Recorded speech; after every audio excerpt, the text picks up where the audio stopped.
د کمال خان بند په ویاړ د کرکټ سیالۍ لړۍ تر خوست راورسېده. د خوست کرکټ پارملي لوبغالي د ملي او ښکته لوبډلو لوبغاړي د یو او بل پر وړاندې په دوستانه خپلمنځي سیالۍ کې لوبیږي او د زرګونه ننداره کوونکو لخوا په چکچکو او نرو بدرګه کیږي.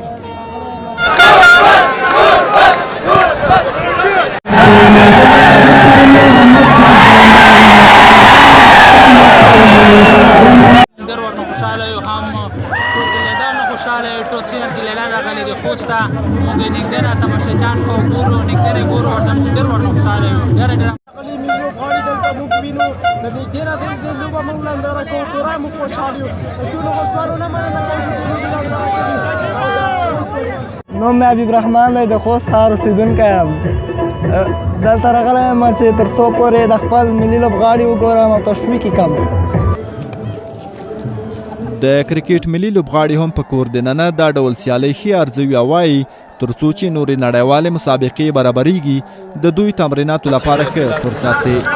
نړیوالې لوبې نشته او په دې حالات کې د کمال خان د بند همداسې سیالۍ چې په کندهار کابل کې هم ترسره شوې، په کونړ کې هم ترسره شوې، ځکه دا یو د افغانستان لپاره ډېر د ویاړ ځای دی چې دغسې کمال خان بند جوړ شو او د یو لوبغاړي په صفت یا د یو افغان په صفت ډېر خوشحاله یم.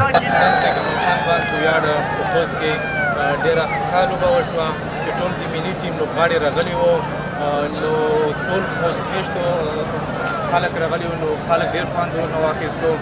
نو واقعیت چې داسې لوبې کېږي په ولایتۍ کې دې سره د خلکو مینه اضافه کېږي نوره، نو دغه کرکټ دی چې د خلکو ته یې دومره مینه ورکړې.